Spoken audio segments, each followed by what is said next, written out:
Hello, my beloved students, learners, viewers, and their parents. Lots of thanks and congratulations to all of you. So, welcome back to the class of English grammar today. In the last class, you can well remember that we had already finished the parts of speech, the articles, the tense. Now, our fourth important class is about the voice, V-O-I-C-E, voice. Of course, it is not the voice of the people, but it is the voice of grammar. Okay? First of all, we know what is a voice, and then we must know what is the object, what is the intention, what is the utility of a learning voice. What is a voice? Very, very important one. Voice is a form of the verb that shows whether the subject does something or something is done to it, whether the subject acts or being acted upon. অর্থাৎ subject বা কর্তা নিজে কাজ করছে কিনা, না অন্যর কেউ তার হয়ে কাজ করিয়ে দিচ্ছে, অন্য তার কাজ করিয়ে দিচ্ছে। In other words, we can say when the doer or the performer or the subject does something, it is active voice, and when something is done to it, তাকে করে দেওয়া হচ্ছে কোনো কাজ কারো দ্বারা, তখন সেটা প্যাসিভ ভয়েস। তাহলে ভয়েস দুই রকম, অ্যাক্টিভ এবং প্যাসিভ। কর্তা যখন নিজে কাজ করে, when the subject does something itself or himself or herself, it is the active voice. When something is done to it, when the subject is acted upon, that is passive voice. এবারে আমাদের জানা দরকার আমরা কেন শিখবো, why, what is the purpose or intention of learning the voice. ভয়েসের প্রচুর দরকার আছে, তোমাদের সবাইকে বলছি এটা। তোমরা নোট করে খাতা, আমার যখন লেকচার থাকবে তোমরা খাতা পেন বের করে তোমরা নোট নিতে থাকবে। আমি দুটো ক্লাস নেব এই ভয়েসের উপরে আজকে, আর পরের ক্লাসটা নেব আমরা, সেটা হবে একদম ব্ল্যাক বোর্ড হবে আমাদের লিখে।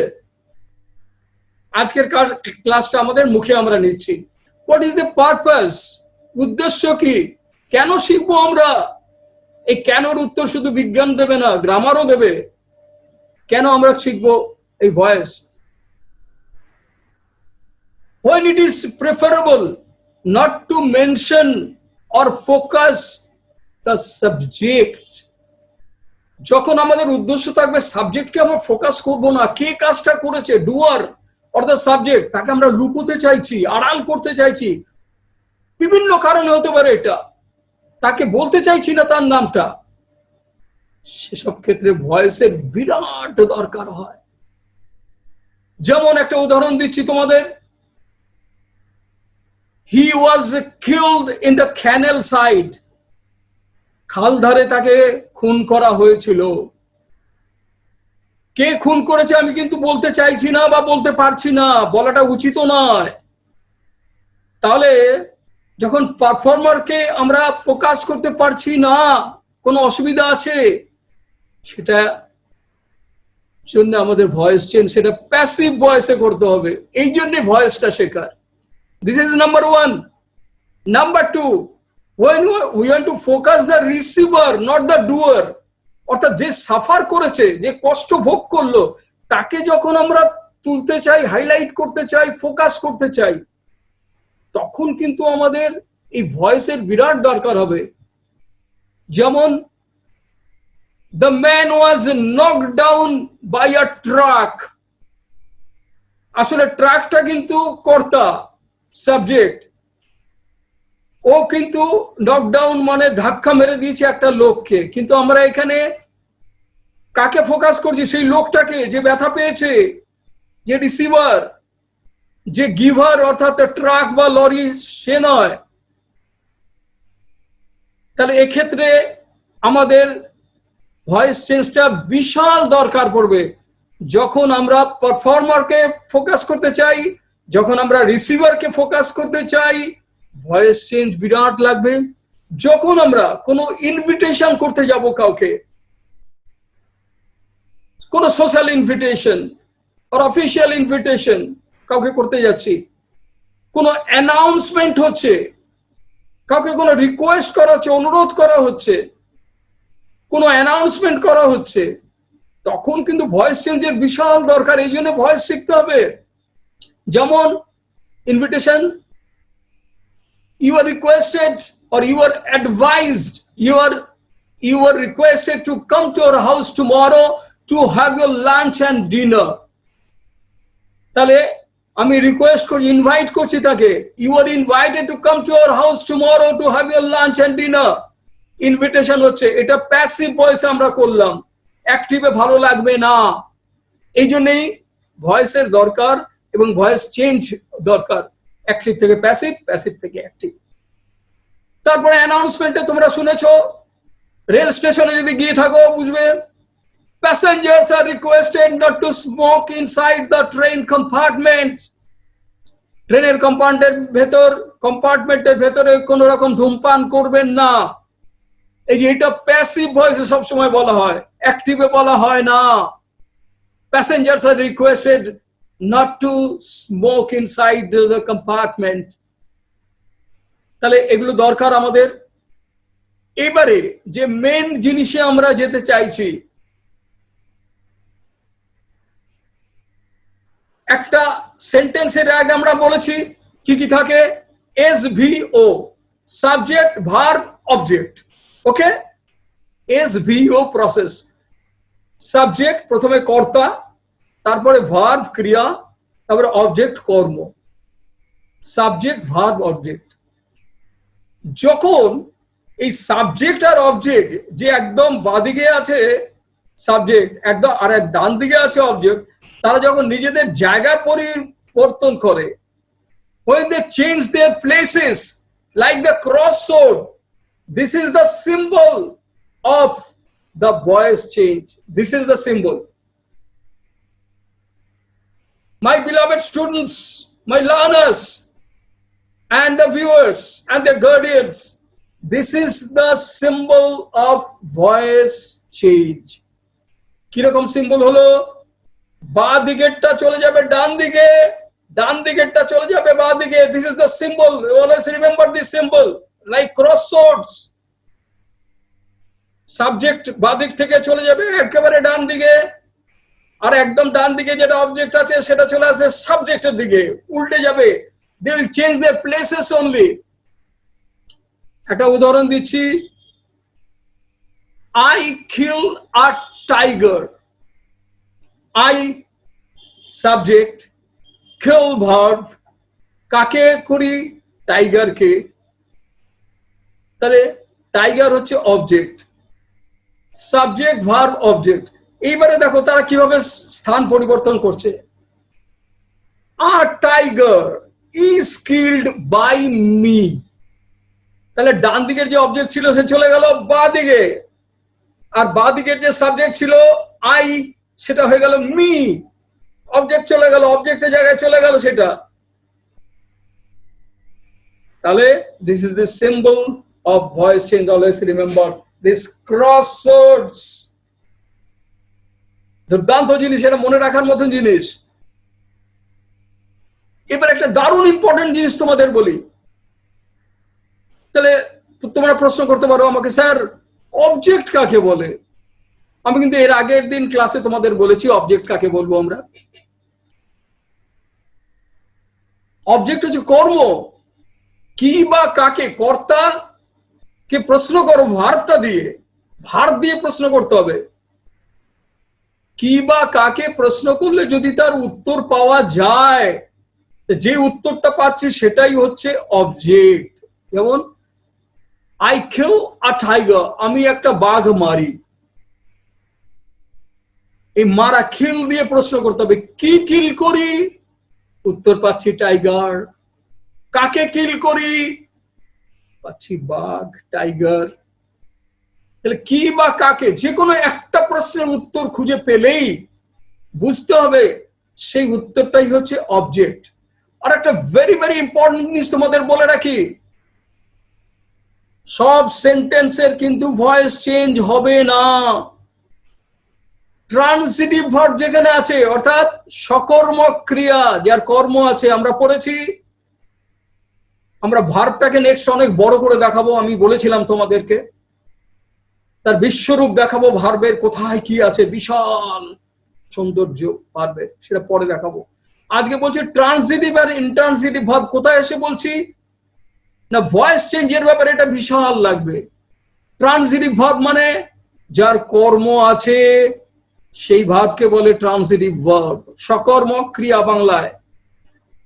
আর ইনট্রান্সিটিভ অকর্মক ক্রিয়া, তার কিন্তু হাজার চেষ্টা করলেও ভয়েস চেঞ্জ করা যাবে না। This is the fundamental thing, this is the basic of voice. Tell you, প্রথম মনে রাখতে হবে এটা।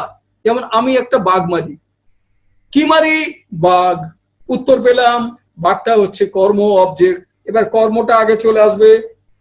They will change their places only like these crossroads. Okay, see, my viewers, my beloved students and the learners, hey, আর যার কর্ম নেই, হাজার চেষ্টা করলেও তার ভয়েস চেঞ্জ করা যাবে না। যেমন রমা loves very much,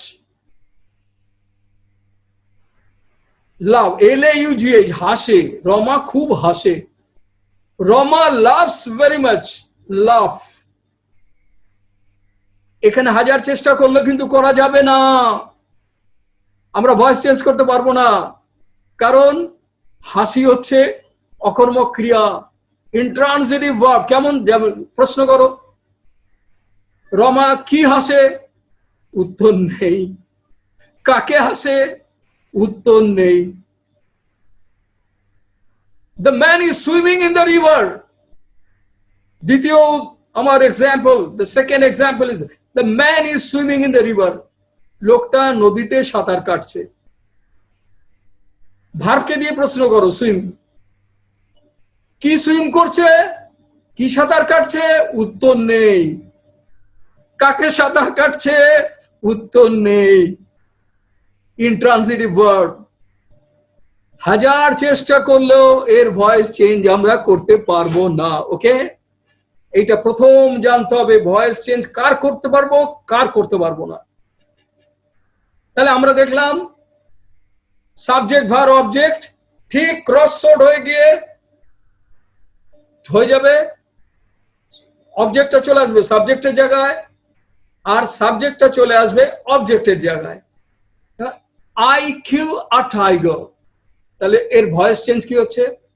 আর টাইগারটাকে নিয়ে আসো ডান দিক থেকে বা দিকে, টাইগার, টাইগার হচ্ছে অবজেক্ট, আর টাইগার ইজ কিলড, তাহলে কি হবে? বিভাব দিতে হবে, এম ইজ আর, আর ভার্বের পাস্ট পার্টিসিপল V3, আর tiger is killed, kill, killed, killed, V3।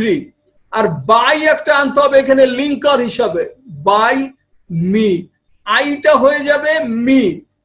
দেখো প্রোনাউন কিরকম চেঞ্জ হয়ে যাচ্ছে, আই হয়ে যাবে me. You note down in the paper, my beloved students and the viewers and the learners, you go on noting down on the pages. আমার ক্লাসে যখনই আসবে তখনই পেন এবং খাতা নিয়ে আসবে, সব সময় তোমাদের নোট ডাউন করতে হবে।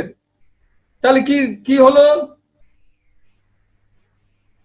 আই হয়ে যাবে মি, ইউ থাকবে ইউ, দে হয়ে যাবে দেম, উই হয়ে যাবে আস। We see a tiger. A tiger is seen by us. তাহলে কি কি চেঞ্জ হচ্ছে দেখো, pronoun a very very important part of voice, I tell you, most important one. কিভাবে pronoun গুলো চেঞ্জ হয়ে যাচ্ছে? I হয়ে যাবে me, he হয়ে যাবে him, they হয়ে যাবে them, we হয়ে যাবে us, আর you থাকবে you। ইউ এর কোনো পরিবর্তন নেই। you kill a tiger is killed by you. Okay, একটা ক্লিয়ার? আর ট্রানজিটিভ ভার্ব ছাড়া অন্য কোনো ভার্ব দিয়ে আমরা ভয়েস চেঞ্জ করতে পারবো না। তোমাদের বিভিন্ন পরীক্ষায় ঠকাতে পারে এরকম ভাবে, ভয়েস চেঞ্জ করতে দিল সেরকম, Rama is laughing, LAUGHING, Rama is laughing on the roof, ছাদের উপরে হাসছে, ভয়েস চেঞ্জ করো। হাজার চেষ্টা করলে হবে না, ভয়েস চেঞ্জ করা যাবে না। ইন্ট্রান্সিটিভ ভার্ব এর ভয়েস চেঞ্জ হবে না। আচ্ছা, তাহলে আমরা জেনেছি অবজেক্ট কেন করব আমরা ভয়েস চেঞ্জ, তোমাদের বলেছি 3টে পয়েন্ট মনে রাখতে হবে, নোট ডাউন করো তোমরা, এটা তাহলে ভুলে যাবে পরে, অথবা ভিডিও বারবার দেখতে হবে তোমাদের। এবারে ভেরি ভেরি ইম্পর্টেন্ট জিনিস আমরা বলছি, সব জায়গায় কিন্তু অবজেক্ট খুঁজে পাওয়া যাবে না। এটা দারুণ ইম্পর্টেন্ট জিনিস। সব জায়গায় অবজেক্ট খুঁজে পাওয়া যাবে না। সেই অবজেক্ট থাকবে আন্ডারস্টুড। কে হবে সেই অবজেক্ট? যার অথরিটি আছে, যার কম্পিটেন্সি আছে, যে করতে পারে, করার অধিকারী, তাকে আমরা সেই অবজেক্টের জায়গায় বসাবো বা সাবজেক্টের জায়গায় বসাবো। যেমন তোমাদের একটা খুব ভালো এক্সাম্পল দিচ্ছি, the man was arrested, simply এই সেন্টেন্সটা দিয়ে দিল, দ্য ম্যান ওয়াজ অ্যারেস্টেড। এটা প্যাসিভ ভয়েস আছে। কি করে বুঝবো? সাবজেক্টের পরে দেখবো একটা বি ভার্ব থাকবে, এম ইজ আর প্রেজেন্টে, বা পাস্ট হলে ওয়াজ ওয়ার থাকবে, প্রেজেন্ট পারফেক্ট থাকলে হ্যাজ থাকলে হ্যাজ বিন হ্যাভ বিন হয়ে যাবে, শ্যাল থাকলে শ্যাল বি উইল বি হয়ে যাবে। তাহলে আমরা বুঝবো। এবং ভার্বের থার্ড ফর্ম V3 যদি থাকে, আর বাই থাকতেও পারে নাও থাকতে পারে, যেমন এখানে নেই, হি ওয়াজ অ্যারেস্টেড বাই হুম, বলিনি কিন্তু, বলা হয়নি। তাহলে sometimes the object is understood, এটা বুঝে ধরে নিতে হবে। তাহলে এর যখন চেঞ্জ করব, ম্যান ওয়াজ অ্যারেস্টেড, যখন আমরা এটা প্যাসিভ ভয়েসে আছে, এখানে এটাকে যখন অ্যাক্টিভ করব তখন কি করব? অ্যারেস্ট কে করতে পারে? সাধারণত করে কারা? সাধারণ লোক না, পুলিশ, যার অথরিটি আছে। তাহলে পুলিশ অ্যারেস্টেড হিম, পুলিশটাকে আমরা এক্সট্রা নিয়ে এলাম, আন্ডারস্টুড। তাহলে সব জায়গায় কিন্তু অবজেক্ট থাকবে না যাকে আমরা সাবজেক্ট করে নিয়ে আসতে পারবো, এরকম থাকবে না, সব জায়গায় বুঝে নিতে হবে এটা। Second example, the culprit was sentenced to death, দোষী ব্যক্তিকে মৃত্যুদণ্ড দেওয়া হয়েছিল। মৃত্যুদণ্ড কে দিতে পারে? কে দিয়েছে বলছে না কিন্তু, তাহলে আমাকে নিয়ে আসতে হবে সেটা, ওটা আন্ডারস্টুড আছে। তাহলে দ্য জাজ কে দিতে পারে? বিচারক। মৃত্যুদণ্ড কে দিতে পারে? পুলিশ না, সাধারণ লোক নয়, বিচারক। দ্য জাজ সেন্টেন্সড হিম টু ডেথ, এটা অ্যাক্টিভ ভয়েস হলো প্যাসিভের। Third, a man was knocked down by a truck, একটি ট্রাক দ্বারা একজনকে ধাক্কা মারা হয়েছিল।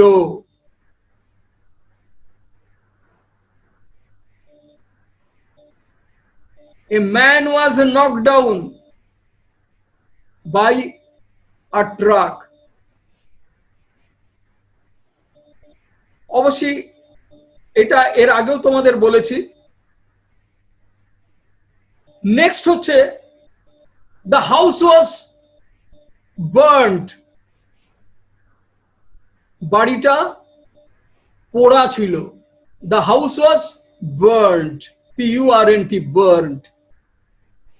The house was burnt. তাহলে কে বার্ন করে হাউসকে? এর অধিকর্তা কে? কার ক্ষমতা আছে পোড়ানো? আগুনের। তাহলে এর উত্তর কি হবে? এটা যখন অ্যাক্টিভ ভয়েসে আমরা নিয়ে আসবো, ফায়ার বার্নড দ্য হাউস। ঠিক সেরকম আর একটা, the house was blown down, উড়িয়ে নিয়ে গিয়েছিল বাড়িটাকে। The house was blown down, কে উড়িয়ে নিয়ে যায়? স্টোন, ঝড়। দেখো বলা নেই কিন্তু, তাহলে আমাকে একটা এক্সট্রা নিতে হচ্ছে, এটা আন্ডারস্টুড হিসেবে কে উড়িয়ে নিচ্ছে। তাহলে যখন এটাকে অ্যাক্টিভে আনছি, the storm blown down or blue down the house. তাহলে এইভাবে পরিবর্তন হয়ে যাচ্ছে যখন আমরা অনেক সময় ডুয়ার বা পারফর্মারকে খুঁজে পাই না। কার দ্বারা হচ্ছে? By hmm. বাই খুঁজে পাওয়া যায় না সব সময়, তখন বানিয়ে দিতে হয়। A man was murdered, ব্যাস শুধু এটুকুনি আছে, আর কি করবো তাহলে? A man was murdered, passive voice আছে, এটা অ্যাক্টিভ কি করে করবো আমরা? তাহলে তখন somebody নিয়ে আসবো, আমরা চিনি না তো কাউকে। somebody or someone killed the man or murdered the man। তাহলে এটা হচ্ছে আমরা শিখলাম ভয়েস চেঞ্জ। এবারে ভয়েস চেঞ্জ করার সময় তোমাদের নজর রাখতে হবে যেন কোনো রকমে তোমাদের টেন্সের পরিবর্তন হবে না। যে টেন্স আছে সেই টেন্সটাকে ঠিক রেখে আমাকে ভয়েস চেঞ্জ করতে হবে। একটা উদাহরণ দিচ্ছি, দেখো, present indefinite, I kill a tiger, a tiger is killed by me. এবারে পাস্টে চলে আসি, আই কিলড আ টাইগার, এর ভয়েস চেঞ্জ কি করেছি? A tiger was killed by me. এবার এটা ফিউচারে আনছি, দেখো, I shall kill a tiger, তাহলে a tiger will be killed by me. তাহলে ফিউচারে থাকলে শ্যাল বি বা উইল বি, বুঝতে হবে শ্যাল বি কোথায় হবে। আমি এবং আমরা থাকলে শ্যাল বি, আর বাকি যেগুলো থাকবে সব উইল বি। ঠিক আছে? এবারে মনে করো আমি প্রেজেন্ট পারফেক্টে করছি, I have killed a tiger, আর টাইগার হ্যাজ বিন কিল্ড, তাহলে হ্যাভ বা হ্যাজ থাকলে হ্যাভ বিন বা হ্যাজ বিন হবে।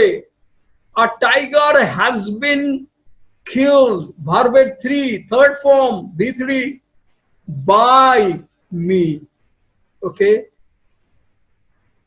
এইবারে যদি কন্টিনিউয়াস টেন্স থাকে, দেখো very important, I am killing a tiger, present continuous tense. এর কিভাবে চেঞ্জ হবে? Very important, I tell you. Everybody remember, I am killing a tiger, তাহলে আ টাইগার, অবজেক্টটাকে সাবজেক্ট নিয়ে এলাম, like cross sword, they are changing their places. A tiger is, ওই am is are দিতে হবে বলেছি, being killed by me। being কেন হলো? এই যে আই অ্যাম কিলিং আইএনজি ছিল, সেই জন্য বিইআইএনজি। এখানে একটা মনে রাখার মতন একটা খুব সুন্দর জিনিস দিচ্ছি, তোমরা মনে রাখতে পারবে। কন্টিনিউয়াস টেন্সে কিভাবে মনে রাখবে? কন্টিনিউয়াস টেন্সে মনে রাখতে হবে ইং থাকলে বিং হয়, খুব সুন্দর জিনিসটা। ইং থাকলে বিং হয়, ইং মানে ING, I am killing, ing, KILLING, I am killing a tiger. A tiger is being, তাহলে ইং থাকলে বিং হয়, বিং মানে BEING, বিংটাকে আমি বিং বলছি। তাহলে মুখস্থ করার সোজা পদ্ধতি, কন্টিনিউয়াস টেন্সে ইং থাকলে বিং হয়। এবারে যদি হ্যাড থাকে, হ্যাড বিন। তাহলে আমরা আজকে এই জিনিসটা বুঝতে পারলাম যে কিভাবে ভয়েস চেঞ্জ হবে, কার ভয়েস চেঞ্জ করা যাবে। ট্রান্সিটিভ ভার্ব ছাড়া ভয়েস চেঞ্জ করা যাবে না, ইন্ট্রান্সিটিভের হবে না। ভয়েস কেন চেঞ্জ করব আমরা, সেটা আমরা শিখে নিলাম।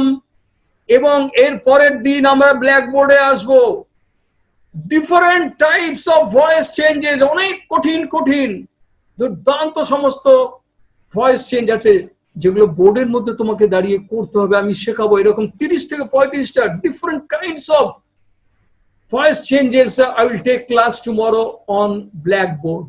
Okay? So আজকে তোমাদের কাছ থেকে I have to take leave of you.